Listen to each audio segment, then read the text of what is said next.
And you can bring this. Okay, yeah, we might. We didn't do this last year. You already know what time it is.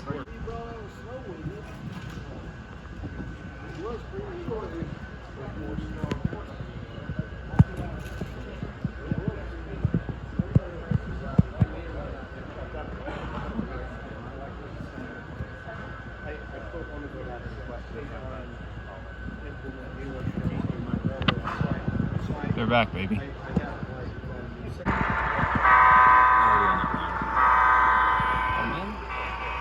Oh crap, you're right.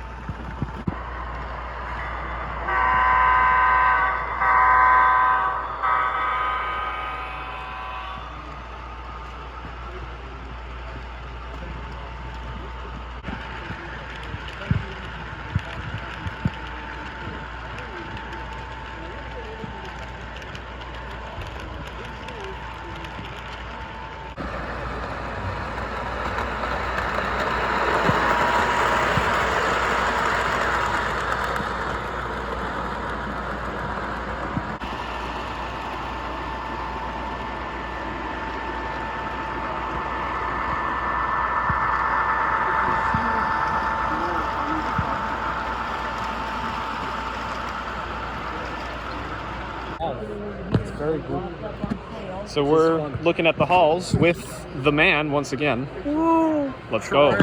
Indeed. All right. I would take digital spot here. So the plastic or metal? Yeah. What on earth? It's got a horn hook coupler. Oh my.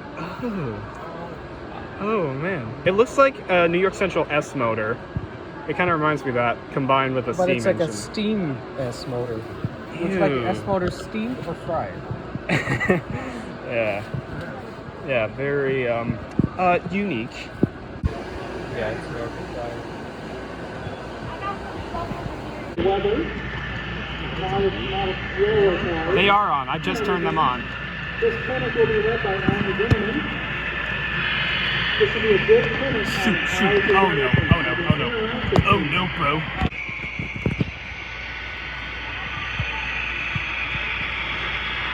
I was running fine in my test.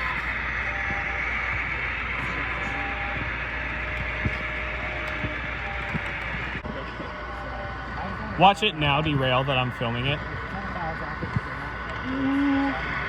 Those trucks, man, those look like they're having it. I know, yeah. They have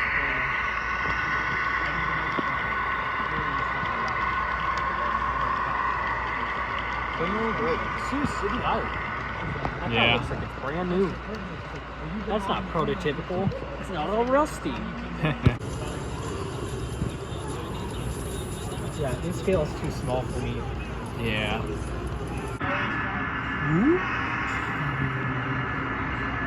Didn't they remove the decals on that one?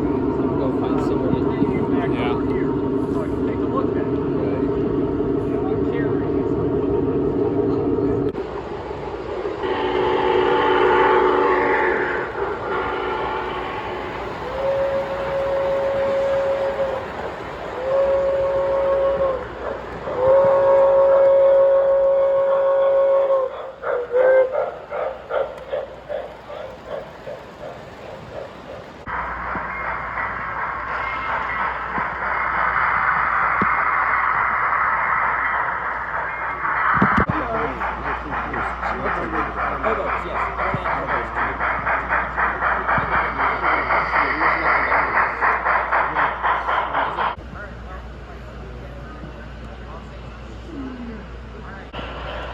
Already smoking.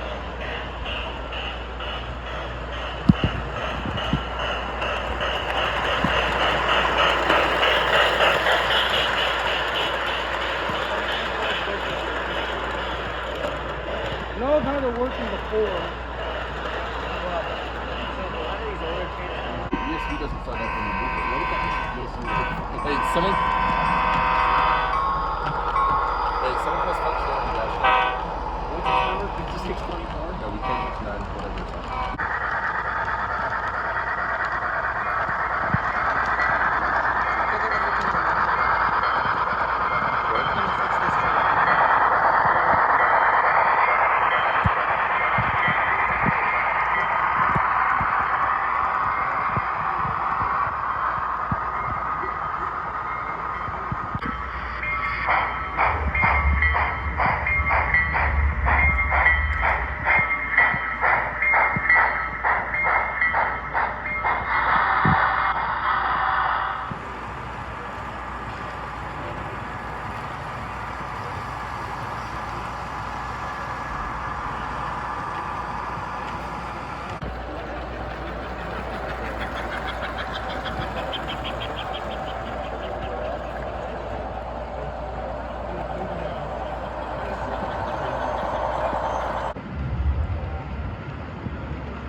Uh-oh.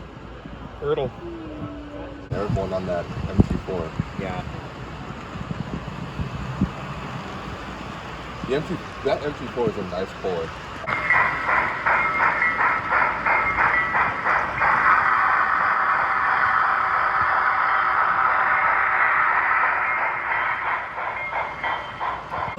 Yeah. All ingredients legit. Certainly it has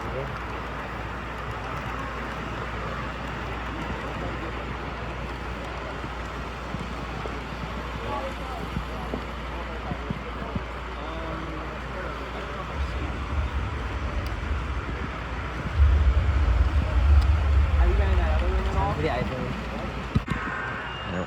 We're gonna be shamed. It's fine.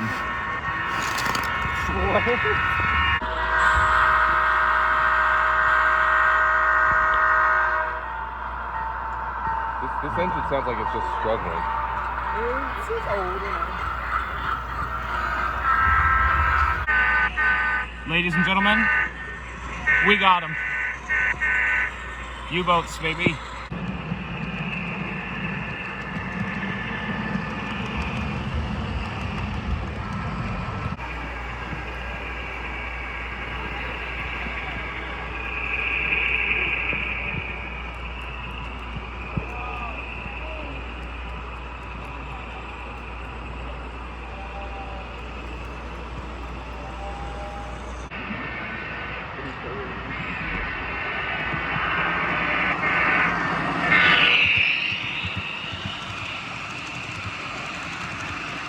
The switching operation. That's a weird bell. I know.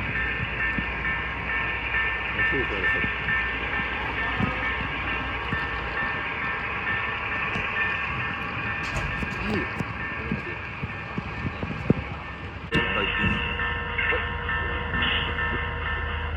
What? What?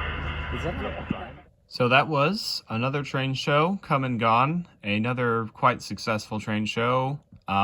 Just running trains, having fun with friends, and of course, a pretty good haul. So we'll get straight into that. Starting off, I got a few well cars, just because of my whole intermodal kick. These are LARHS 53-foot well cars for Canadian Pacific, and of course, some well cars were what I wanted to get going into the show, and so I found a trio of these for sale, just $70. That's pretty good.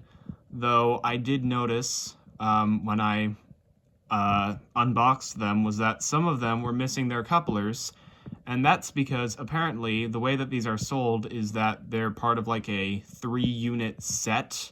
So they have these little joiners that go where the couplers normally do, and they're supposed to run as like a 3-unit articulated set.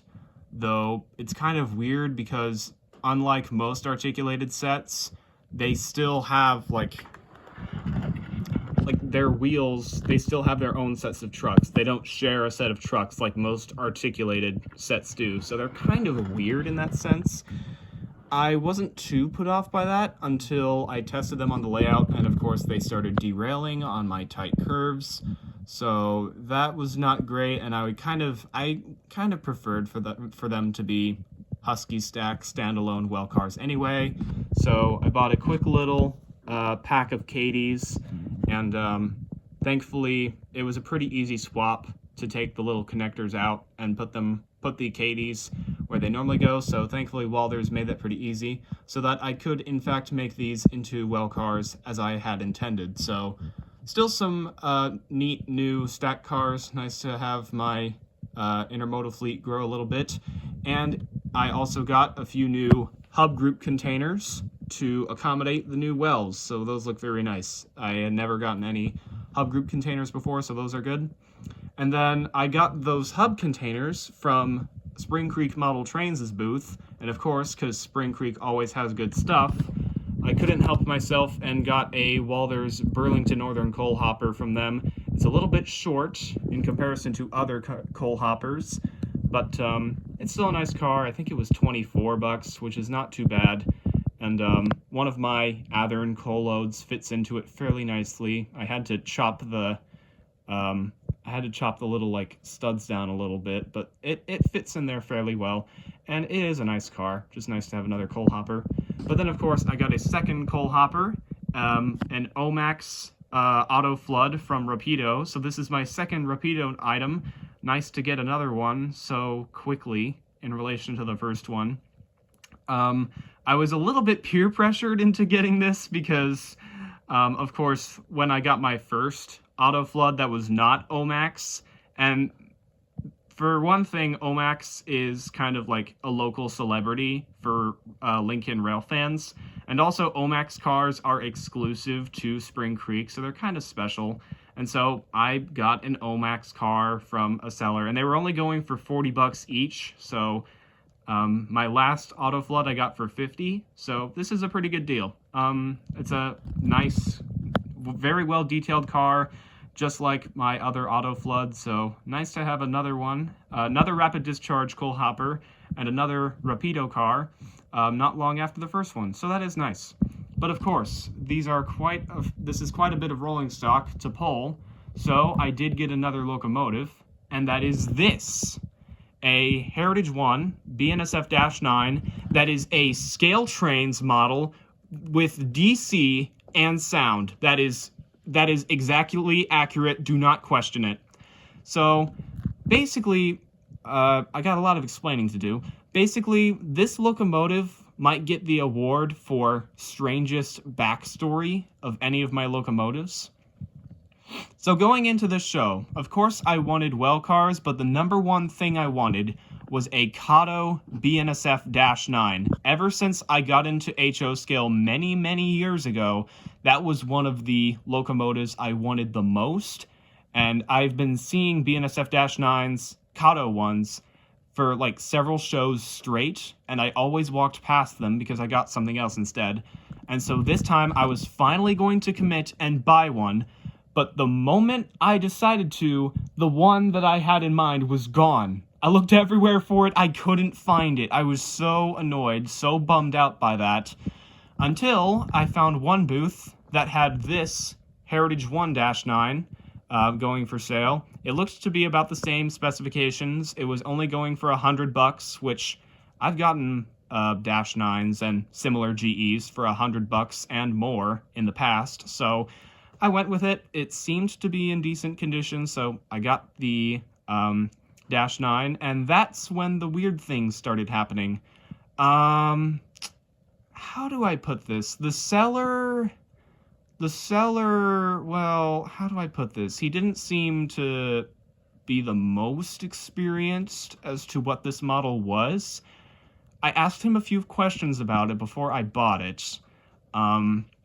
For one thing, I asked if it had DCC or not, because it didn't say on the box, and he said it did not have DCC. And later, when I was going back to purchase it, I asked him what brand it was, and he said Scale Trains, or I'm pretty sure it was Scale Trains. It was some kind of brand.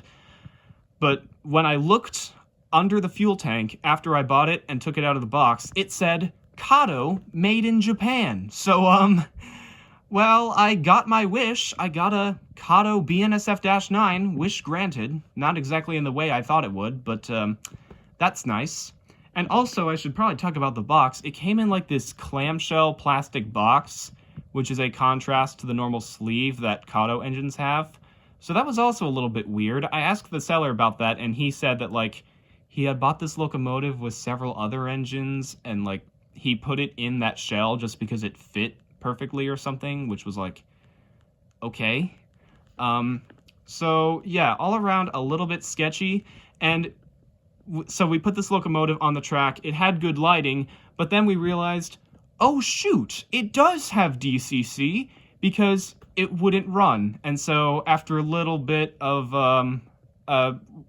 quite an ordeal of trying to like get the thing DCC and try to see what it's programmed to, and then we finally programmed it to its number 976, and it finally started running. So that was a whole ordeal. And while all that was going on, there was quite a bit of teasing going on about this locomotive, saying that, ooh, I was overpriced and all that. It's a sketchy locomotive, which, I mean, somewhat fair. But I brought this locomotive home, I gave it a little wheel clean, and wouldn't you know it, it actually ran pretty well. So I was very happy about that, and also just kind of proving the haters wrong. So that was nice to see. This locomotive ran pretty well, and of course, I got the locomotive that I was looking for, technically, a BNSF-9 from Kato, which was nice, and I should mention, this is my first Heritage 1 locomotive in HO. I had never gotten one before, and so, yeah, it's nice to have the pumpkin. Although, however, I will say, this locomotive is still not perfect. As you can tell, the handrails are a little bit weird, and it does this, which is not great. I mean, that's nothing a little glue can't fix, but that is, of course, not the best thing.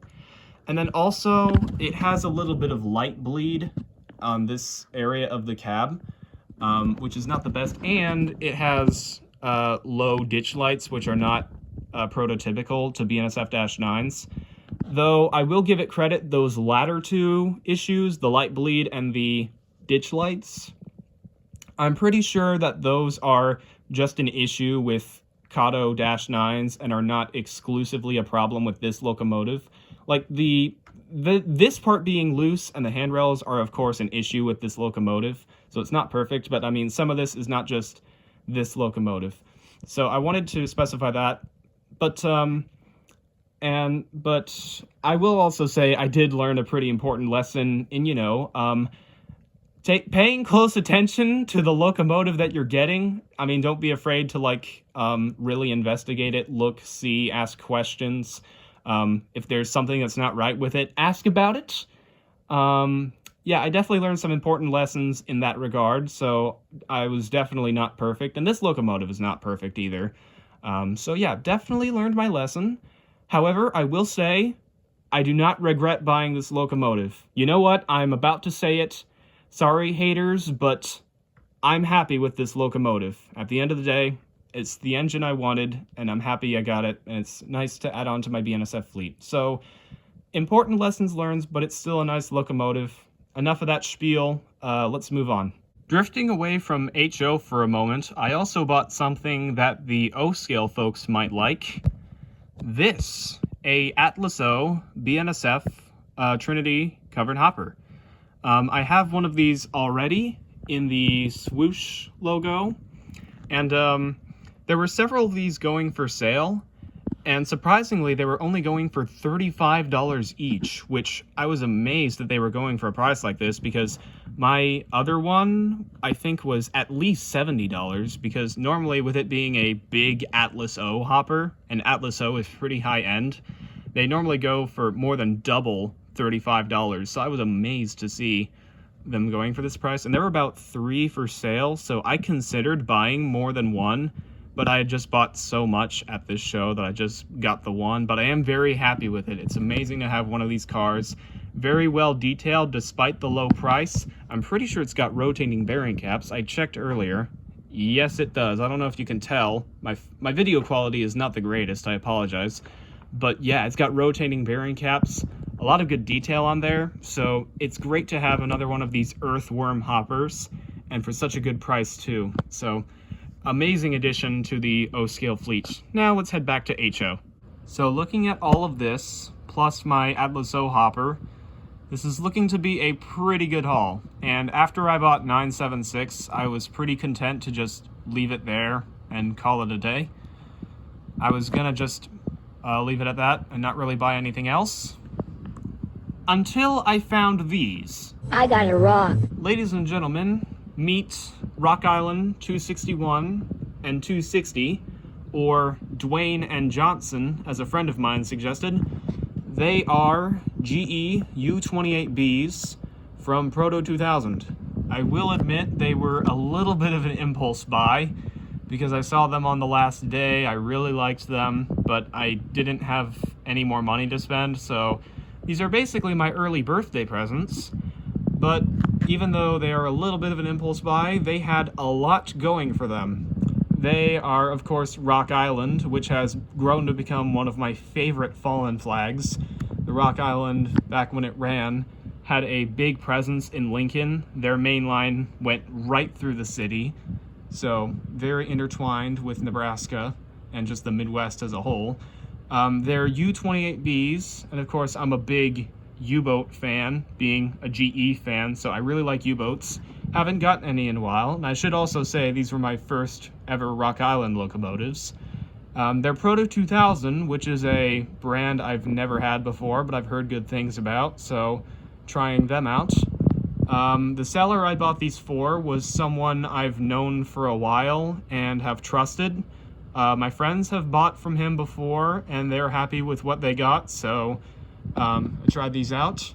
And best part of all was both of these have DCC and sound, and yet I got them, the both of them, for just $150.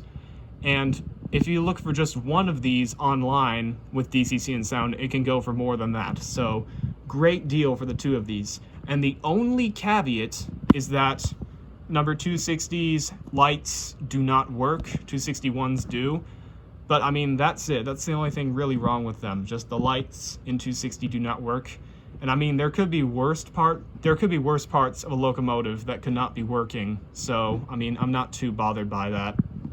And when you have 261 leading, like I do here, it's not too big of a deal. So, ever since I got these locomotives, I've been researching more of the Rock Island than I ever have. I will say, if I want to get technical here, their late phase white stripes were something they only kept until the late 60s, early 70s. And I like modeling the 70s, but what the heck, it's not a huge deal. And I mentioned this when I got my Missouri Pacific GP35s, but I've honestly grown to really like the 1970s as an era. Of course, it was the dark ages of American railroading, which was pretty bad. But in terms of variety, I mean, it was like a massive melting pot of kind of everything. You had 40-foot friction-bearing box cars running alongside covered hoppers and modern steel box cars up to 86 feet long that can still be found today. So it was definitely a big combination of many different eras all in one. So a very interesting time, good and bad, in railroading history, and I'm happy to have these two locomotives as an example of that. I have run them a few times. They're fairly good runners. They do derail on one part of the layout going in the opposite direction than I have them in now. But other than that, they are pretty good runners. The sounds on these are good. I actually recognize them because the sound system in these is actually MTH's proto sound, and I can demonstrate that right now.